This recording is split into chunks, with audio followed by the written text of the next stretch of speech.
Let's clap.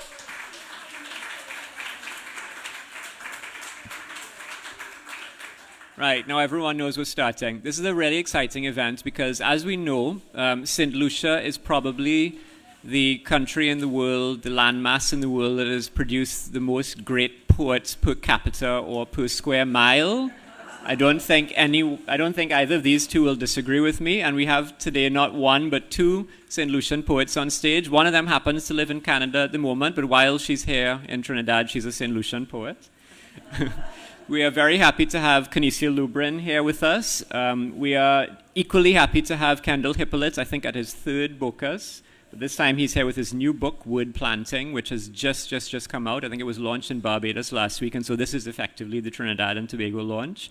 And they're going to be reading from their work and talking about their work with Amilcar Sanatan, sitting at the edge of the stage, who is himself a writer, a poet, a scholar, a researcher at the Institute for Gender Studies and Development up at the University of the West Indies. And apart from being a poet, a great reader of poetry, I've discovered. And so the poets are in good hands with him, and the only thing left for me to do is get off the stage so we can start. So everyone, thanks. Enjoy the session. 1, 2. Well, thank you very much, Nicholas, and we'll go straight into business. So good afternoon, everyone. I welcome you to the NGC Bocas Lit Fest Day 3 panel, Take 2 with Kendel Hippolyte and Canisia Lubrin.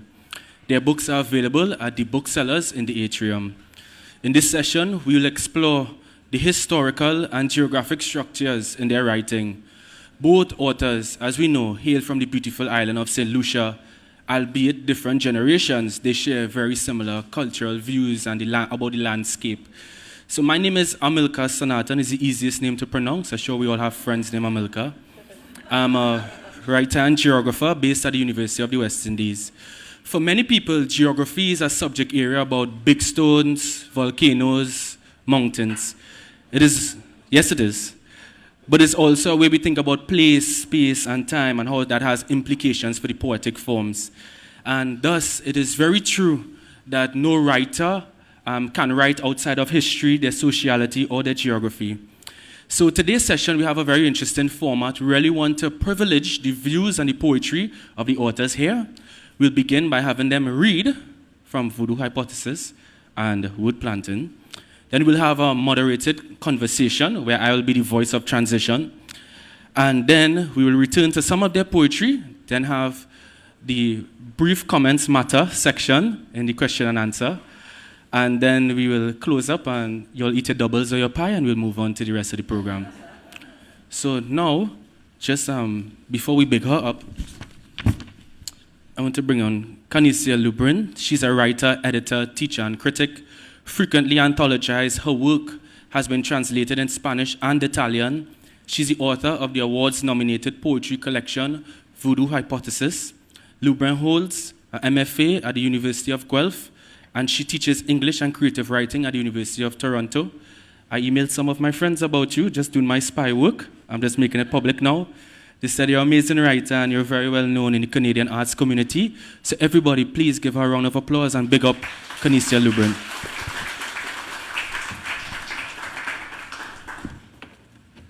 Good afternoon. How are we? We're good? Fantastic. It is such a pleasure to be at Bocas for the very first time. It feels like a very special coming home. And it's quite thrilling to share the stage with Kendel, whom I've been reading for, it seems, almost my whole life. So this is truly, truly thrilling. So thank you to Nicholas, everyone behind the Bocas Festival, and Amilcar, of course, for shepherding us through this. I will read a couple poems here to start. I don't think I have much of a précis for either of these, so I'll just get into them. Keepers of Paradise. This is a hand that intends to do its maker harm. This is the clock turned back 500 years. The river that runs from Eden mouth to rare unsweetened mouth. I've logged the sour dawns of all my quiet into this body. Its crisis of fleeing nowhere when nowhere is home. And reborn, half-bled, in our nighttime, diverging their sullen brethren, their patterns of vapor, rain, shadows on goat-eaten plains, in the Morse events of smallest things, in my new metropolis away. I am a simple child then, a tilled site of history. Call me isobar, distraction in place of earth. Call me tropical depression, where I regale to the world its problem of beaten pines, pleading rivers, returning thorns to their abducted bush. I'd offer the wound night shuts behind my eyes, but enough. Hear Mondor divinize her song. Give these coon keepers of paradise a liminal eavesdrop. Hear ghostly algorithms translate these nights to bloom.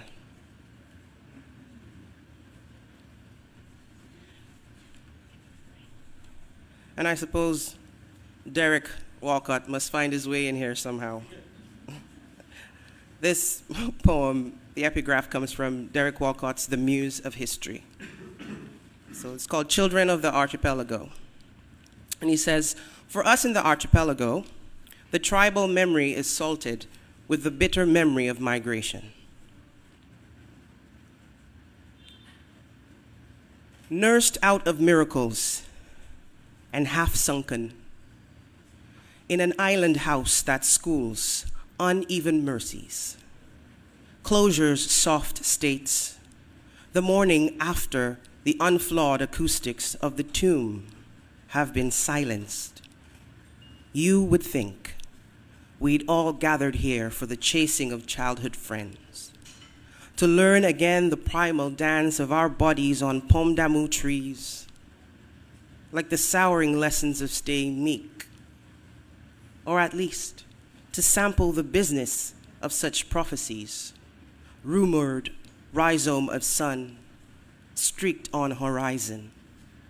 What bittersweet voodoo we revive, dreams we've walked down school hallways, music we shackled to the streets, a mass, costumes now wary between us and the wrecked bacchanal, all less familiar than silversmith's work ornamenting our necks.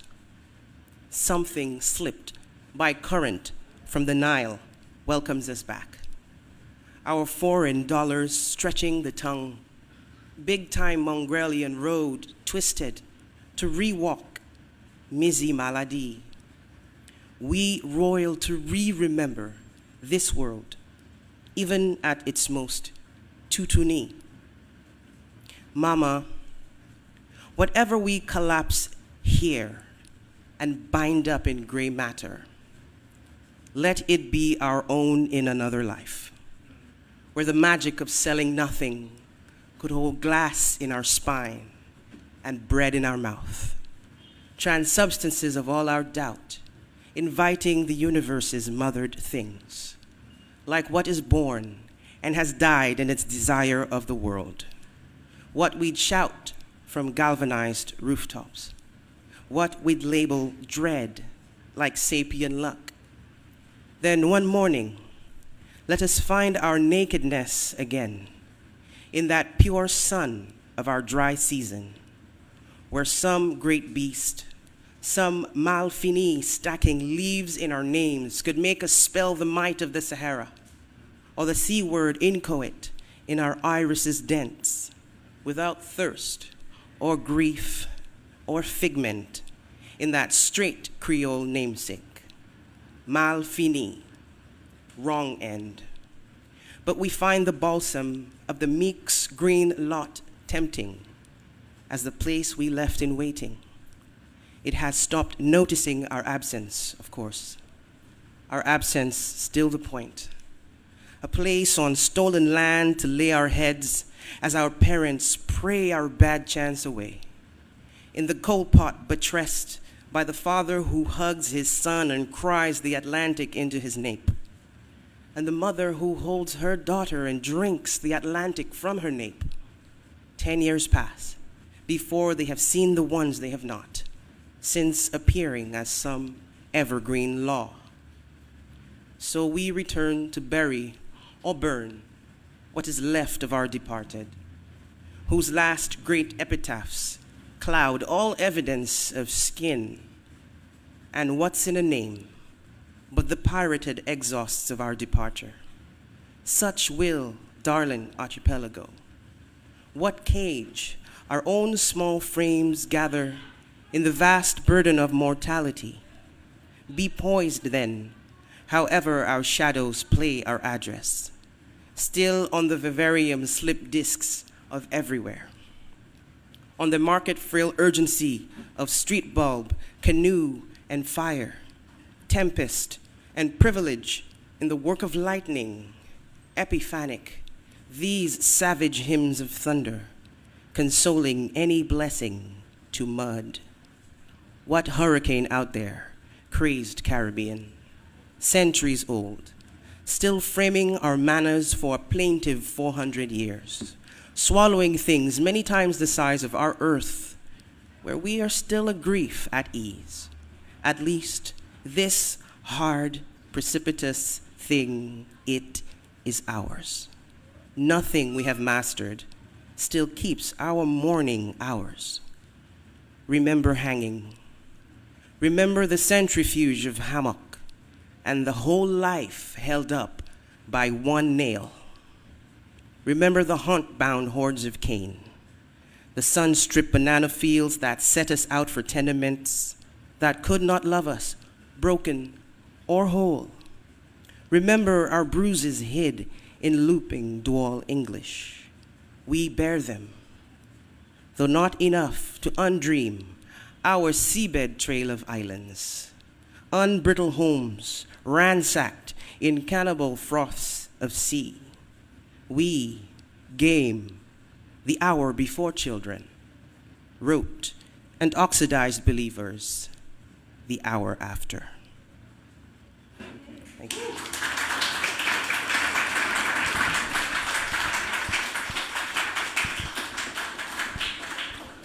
Thank you very much, Canisia. Next one we'll have Kendel Hippolyte, who is a poet, playwright, director, researcher in Caribbean arts and culture. His poetry has been published in anthologies, journals, widely across the region and globally. He has taught poetry workshops in various countries, performed at a number of literary events. And Fault Lines won the OCM Bocas Prize for Poetry in 2013, a man who was trained by the Masters of Caribbean Letters and Theatre, who went on to train some of the most brilliant minds in his homeland. Everybody big up Kendel Hippolyte.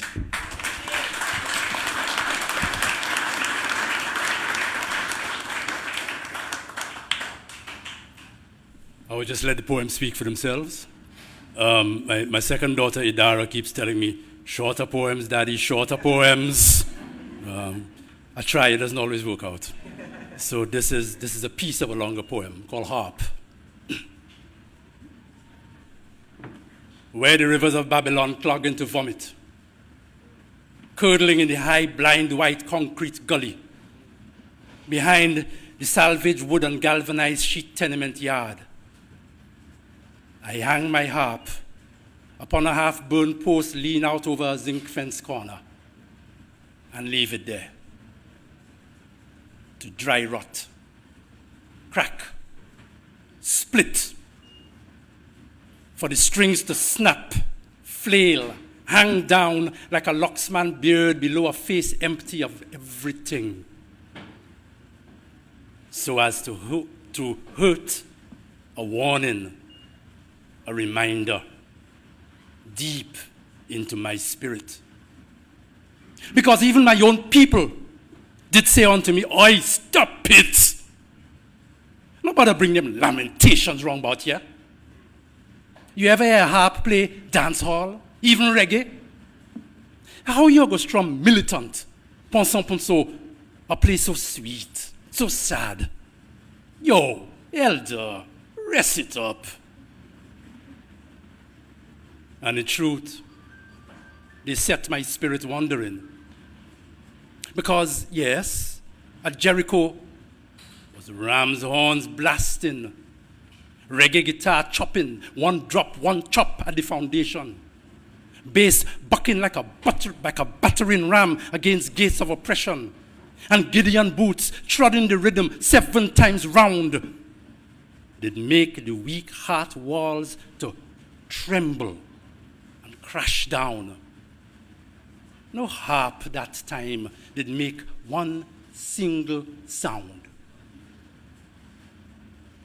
But after the walls bow down to us, after the city fall, is what we do. Take the same stones, Babylon fool's gold brick, and build more hard heart than concrete, wall after wall, within the midst of us, dividedness upon dividedness. Our stiff-necked highways snub out paths that we did walk. And every crossroad where your spirit turn, a block. Warriors untie their Gideon boots to walk on carpet, ride a sleek chariot. Princes' daughters drape themselves in Babylon old brock. We smile and manacle each other's hands and feet in shekels, and cash and carry us into captivity, chinking in coffles that we ourselves did make, shuffling between walls of gold that we refuse to climb or break. This is why our children, although they don't know, gnash at each other. Why their songs sometimes does snarl like male dog fighting, or whimper like a bitch in heat. Why the guitar is a self-reloading rifle screaming shatter. Bass is a 12-gauge bucky random in the dance hall, and drum and cymbal in a thump and slash, both getting beat. They're trying to batter their way through. But that kind of wall that we make ourselves, it don't fall so. It have to melt. Something have to slip through from below. Was why I start play harp. Let water ripple from a new musical uprising, undermined. Let truth flow. Loose the foundation, sunder the blocks of gold, stone after stone, until the whole unholy, God-forsaken kingdom fall. So that's the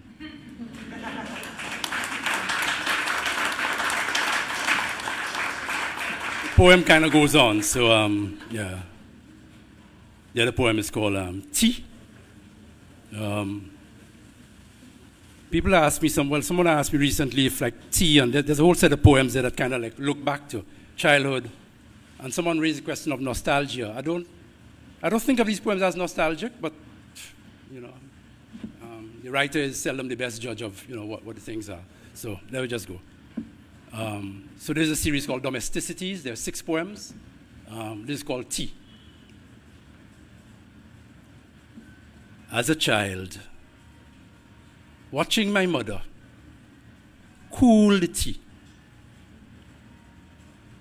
by pouring it from one cup into another, then from the filled cup back into the emptied one, and then again. The afternoon or evening colored liquid unfurling downward like a ribbon from a spool, the sound of its unreeling, an ascending then descending octave ending in a burbling, then a clustering of bubbles, and the vapor wisping from and to my mother's hands, gliding up, down, changing places, partners in an intricate and courtly dance, separating finally when she passed me the cup. The porcelain at just the hotness to allow my other hand to support it at the rim as I raised to my lips the tea. Cannelle, red rose, l'orangette, hotter than the cup, just to the right sweetened heat for a child learning to sip, absorb the ways of family, of neighborhood, of town, of country. A child wondering 2 generations later when precisely this ritual became unnecessary. Wondering how I learned to drink tea hot. And wondering whether the hands of any of us still dance the caring choreography of this domestic rite. Wondering if they do not. Why?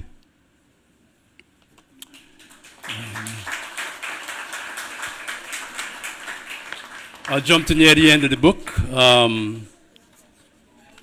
There's a poem called The Kingfish.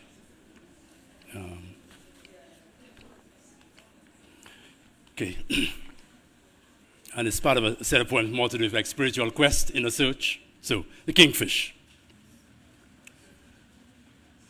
The question I am is the hook that has caught me, lifted me out of the sea,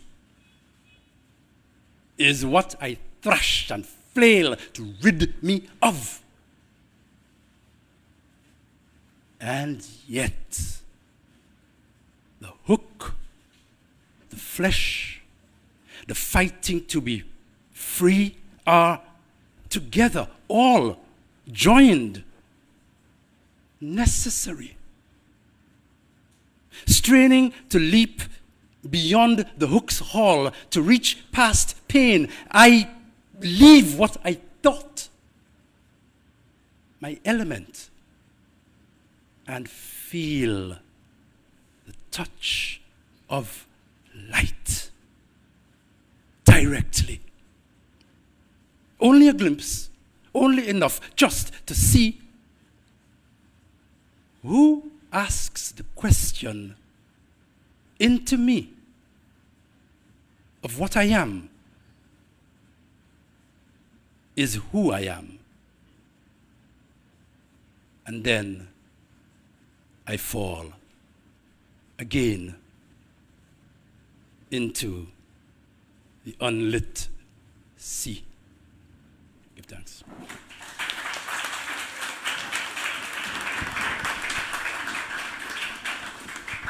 Thank you very much, Kendel. Now we're going to play a kind of game of St. Lucia and Thrones. And I'll kind of direct the questions to one person, and they will sit on it for a while, and then we'll have a collective dialogue, okay? So I'm interested in thinking about that relationship between language and geography. For those who may not be aware, St. Lucia consistently changed hands between the British and the French.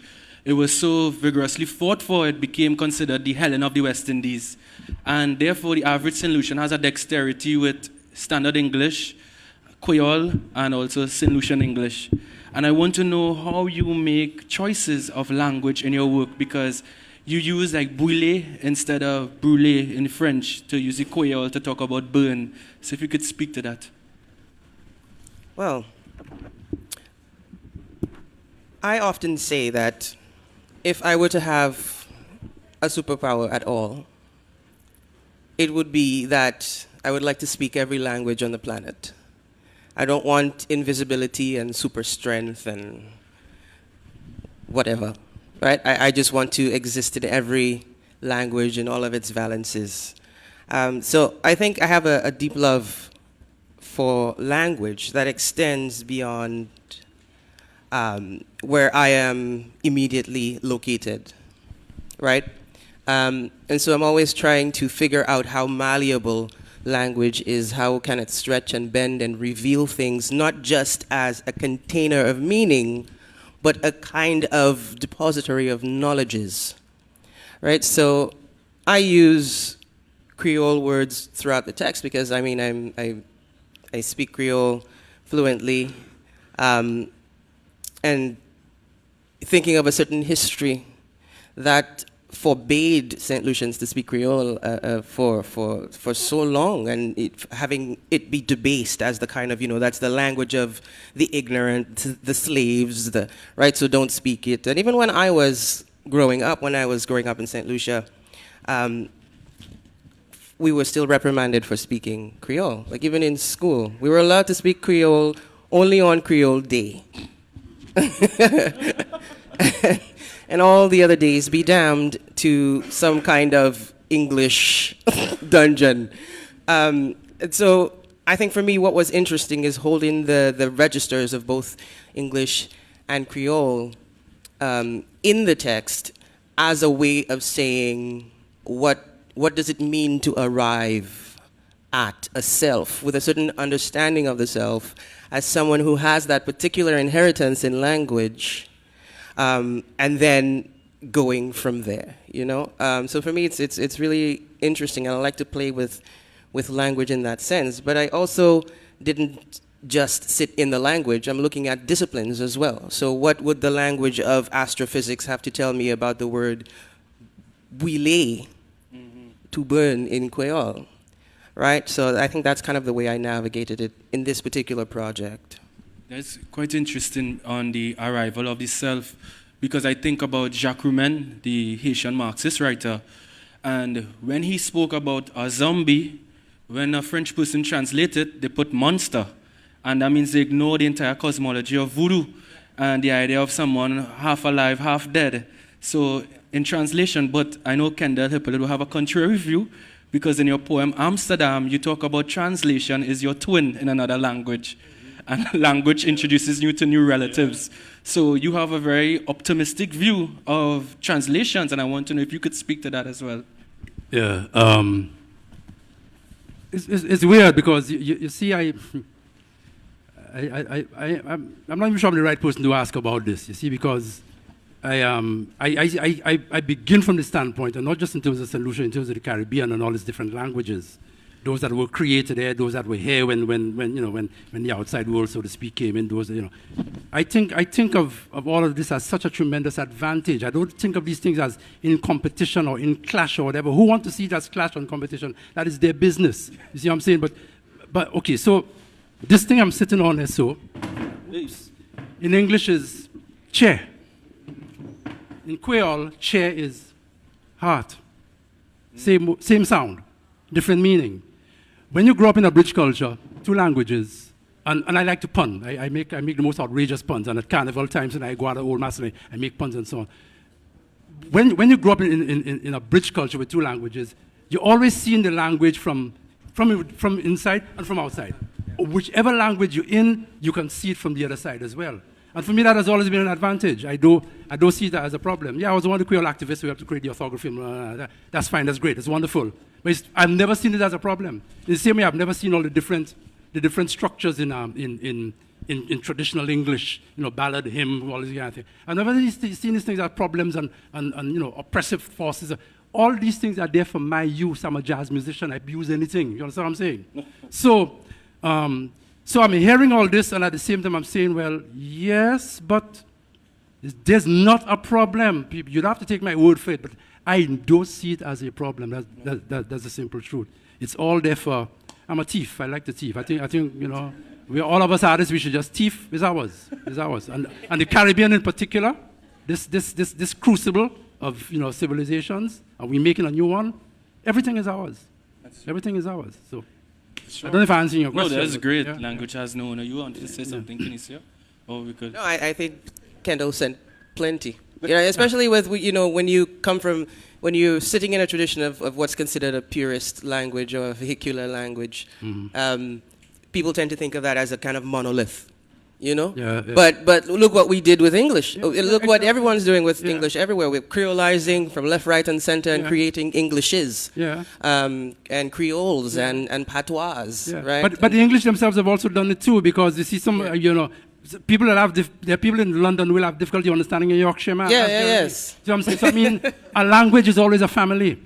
A language is always a family. You know, it's dialects, and people, you know the standard phrase. A language is a dialect with an army and a navy behind it. You know what I'm saying? It's always a family, and one or the other get privileged for all kind of reasons. But it's never, a language is never one thing. So you know, use everything. Yes, I mean, we could also make an argument for wanting a certain kind of essence to be transferred. When you were talking about translation, Yeah.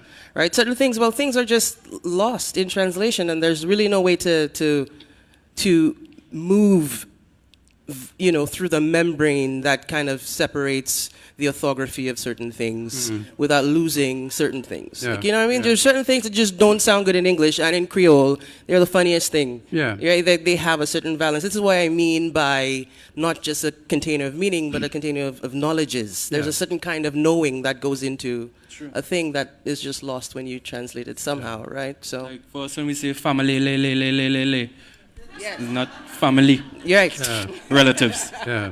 Yeah. It's no problem. So Yeah. I want. And I'm agreeing with this, and I still like to stick in a pin and say that is true of every language. Yes. You see what I'm saying? So certainly that sound good in English ain't gonna sound good in Creole either. No. So there's a political element in this, and there's a battle that we fight in, and I understand that too. There's a battle that we fight in, so there's a way in which you've got to really kind of make the case for Creole and make the case for indigenous languages and so on. And it's a necessary battle. But at the same time, I don't think as writers we should lose sight of the fact that necessary as that battle is, what is true of our indigenous languages are true of the so-called oppressor languages as well too, in their own context. That's, you know what I'm saying? And you have to give that is due too. And and make use of that. Yeah. For sure. Well, I want to think about uneven geographies now.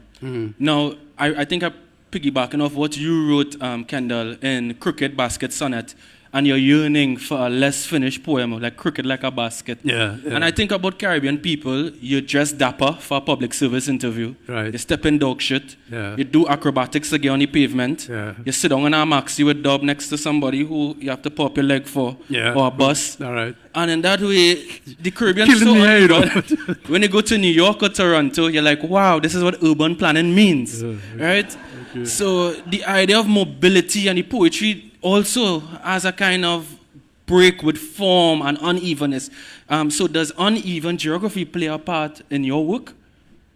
I'd have to think about that a little bit. My gut is to say yes. My gut is to say yes, and I know part of that yes is coming from a sense that the very landscape I'm seeing around me that I was born. So even just the physical landscape, as far as the social scape, is something that is in motion. That is a work in progress.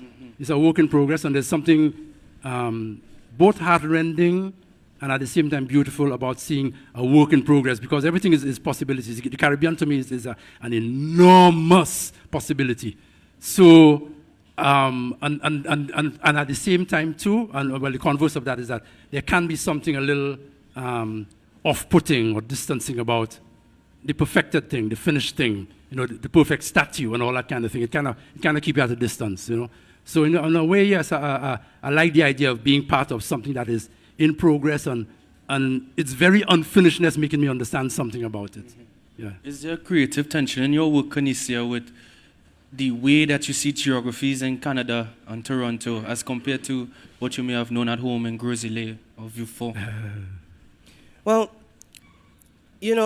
I see myself as a kind of, as a diasporic person, and I have a lot of trouble calcifying, any sense of landscape in that way. But at the same time, I think I espouse this idea that language is somehow very intimately tied to geography and to landscape. And I suppose for me, moving to Canada, it took me a while to fall into the place. So, for example, in my fiction, I tried to set a story in Toronto and just could not do it because I really couldn't claim the place in that sense. And I think there's a certain psychic connection that needs to happen within and around and through geography that will allow the work to have a certain pulse. And so while I was trying to do that, all of it just felt so false to me. So it took a very long time for me to actually be able to fall into that space where I can have a kind of relationship with that geography. But now it's cool. And like Kendel was saying, like it's all there for us, especially as diasporic people, or because we're so thrown out over all of these geographies, and they morph and they change and they shapeshift. So I suppose, in that sense. Thank you. So this is the midpoint in this panel. What I'll do is ask one more question, we'll briefly answer, then we return to the readings, and then the question and answer section subsequently. So I skip one question to go here because I think I have a little bit of bacchanal in it, and we want this thing tasty like a bouillon, right? So that's callaloo soup for Trinis. Hey. So I want to think about the reputations of our societies. I'm presenting in Scotland, and the same thing happened in Toronto, actually. When I finished my paper, this girl started winding up on me because she's like, Trinidad! And it's just had a bubble. And it's like every solution. Literally bubble? Yeah, bubble like soap though, not soup. And when I see solutions that we meet, we just go split in the middle. And I was like, Jesus Christ. So, like how the reputation of society carries you. There's no doubt that Derek Walcott, every solution, especially since 2017, has had to answer a question about Derek Walcott. So I really love the opening. And in both your works, you still talk about Uncle Walcott in your bios. Every bio you talk about you were trained by Derek Walcott in it, as you should be. And then for you, Canisia, you have a number of quotations from him, from what the Twilight says and so on. So since his passing in March 2017, how have you been grappling with that legacy? Have you done it creatively? Is it more of a personal challenge, or definitely both? Either one could answer. Yeah. It's not like a simple question, and yet it's a complex question too. Okay, so in terms of an outward manifestation, some of us came together March 17th last year, which was a full year. Some of us came together, and with the help of the Venezuelan embassy and some amazing musicians, we took some of his work, and in both English and Spanish, we created a suite. I don't know what else to call it, and it was I wish they'd filmed it. It was beautifully done. I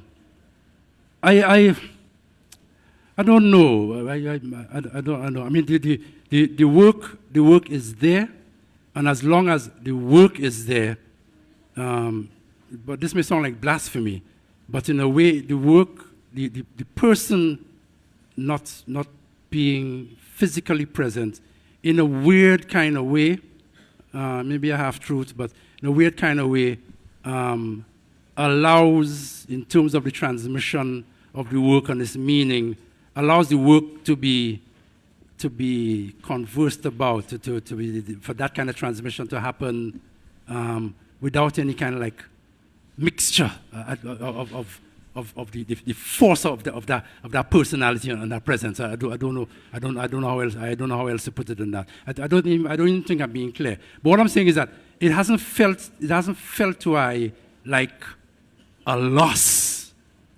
It hasn't felt to I like a loss. In a way, it's made what needs to happen now is made it more urgent. It really has made it more urgent, and with things like the Folk Research Center fire. And the loss of those archives there, so kind of brought home even more sharply. All right, the work we have to do, this work we have to do, this work we have to do. And Derek is part of the work. And that's all. It's just work. It's work, it's work, it's work, it's work. And he himself was like that too. It's work. It's about the work. It's about doing the work. So, yeah, that's what we're about, doing the work. Yes. Yeah. I think that sums it up quite nicely. I don't know that facing the legacy of Derek Walcott as a kind of thing to grapple with is in a sense a way to cripple that work, because Derek was kind of the full, he was the wind that kind of blew across, bringing all the sounds of this region into a kind of global conversation, of a kind. And so I very much would like to lean into Kendel's offering right now, that it's the work, and you carry on with that work, and it's a great kind of beacon, a place to kind of anchor and go about the work, and this is again with thinking of what the next generation and this generation and the previous generation is doing in continuance of all that. And like in Wood Plant and Kendel, you spoke about the signposts may have changed, but the vision remains. And that is the way. Yeah. That was your poem. Yeah, in the poem to Fidel. You're watching me like I surprised him. Yeah. so we're going to return to the reading. Right. We're wrapping up in these last 10 minutes. So Canisia could read a poem at least, and Kendel, and then we have some questions and answers. Right. That would suffice. Thank you. Okay. I will read the title poem, Voodoo Hypothesis.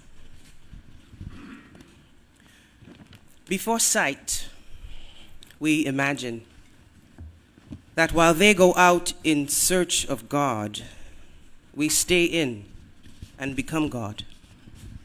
Become curiosity, whose soul is a nuclear battery, because she'll pulverize Martian rock and test for organic molecules in her lab within a lab within a lab. She doesn't need to know our fears. So far too grand for ontology reckoning. Did you not land with your rocket behind you? Hope beyond hope on the tip of your rope, with the kindness of anti-gravity slowing you down. You before me, metal and earthen. But I am here to confirm or deny the millions of small things that 7 minutes of success were hinged upon, when I was little more than idea and research, in the hypnotic gestures of flame and Bunsen burner, and into parachute. No one foresaw the bag of rags at the end of the tunnel. All memory now, this paraclete. Where else is a pocket of air more deadly than the atomic bomb? Would this only happen on Earth? Has Mars run out of tolerance for the minutiae of air pockets, fingerprints, and worry? Curiosity and her clues to calm our fears for what's coming. Mars and her epic storms. Her gargantuan volcanoes have long ceased their trembling. Her crazy flooded plains frozen and in cinema. Martian life, now Earth and Revelations phases. Earth problem, not Mars problem. But why should I unravel over all this remembering? The great thing about landing is that I've arrived at your service, at your sand, at your valley and unsentimental magma. Before me screams plains like Mojave Desert, Waikiki, Nagasaki, nothing too strange to keep curiosity off course. Even though the Viking missions found no conclusive pulse, and we declared you dead, O Mars, never mind that we named your heights and depths from orbit. And from your spheres of minerals where oceans once roared, we've learned little of your lenience for empire. Forgive us what spirit uncovered in the silica of your ancient hot springs. Oh yes, we've come back home. Phoenix told us we inherited the numberless stories of your hydraulic pathologies, but I am curiosity. If I kill the bitch right, she'll take us deeper and convince us to send earthlings to set up earth colonies on your deserts. They won't ever come back, but that's not so bad when we trade in the grander scheme. As though the colonials, the tribe traders, and all the pharaonic masquerades of gone times were not fair threat. That we won't know the depth of our homeward seas is nothing when the sun still got our backs. And while oceans still vaporize before us, curiosity will keep on until the organic secrets of that Martian puzzle becomes as household to us as carbon. Oxygen wasn't the only disaster to befall Earth, to bless her with life. Apollo drilled on the moon and got stuck, and the more we drill down here, the more we've loosened our screws. Perhaps there'll be no one left to give a damn about the death of our privates, unless we prove ourselves enigmas. The alien we think we know is the alien we only dream up, starting from the bottom of the curious. We wake and we die through the thorns and the crowns and crane chapters. We move too quick for understanding. Still, after the decades we predict, curiosity confirms the cold slain dust. Then come her conches blown, in the hard-won postcards, traveling on space dust faster than a bullet, to say, hey, I'm here, I'm safe. I wish you were here. See Gale Crater, Mount Sharp, just as you said. Come bask with me, you of flowering faith. Set sail for home, because we will all wear the consequences of this choice. And you never should have said goodbye. Thank you.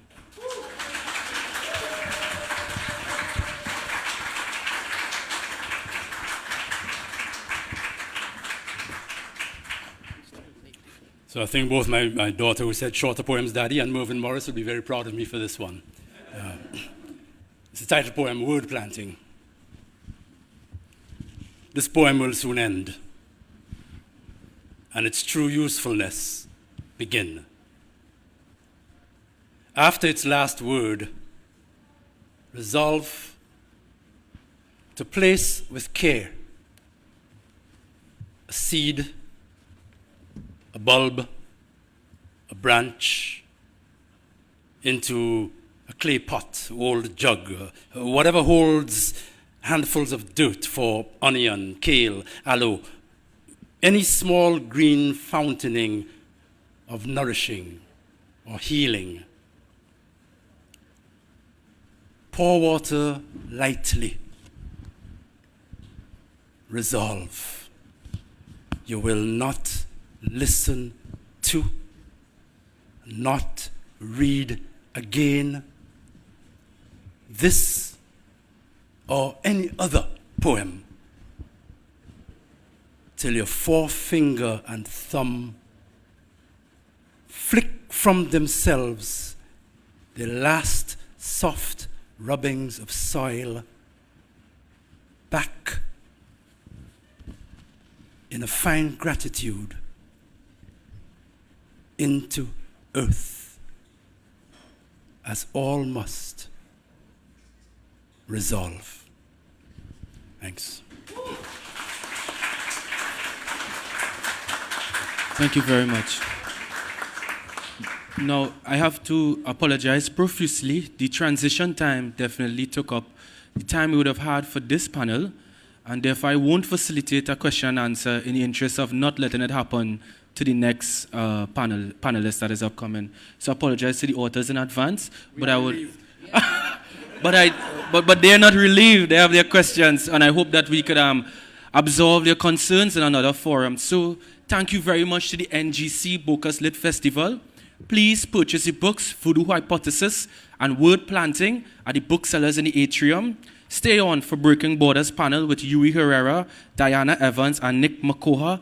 And then one last round of applause. I want you all to big up Canisia Lubrin and Kendel Hippolyte. Thank you very much for being here and taking the time. So Amilcar is a better timekeeper than me, apparently, because he actually finished on time. If you did have a question that you really wanted to ask one of the poets, the good news is we are going to whisk them away now, where they'll be signing their books and talking to anyone who wants to talk to them. So you have not missed your chance. And the next session here, as Amilcar just said, is Breaking Borders, and it's going to start in just a couple minutes.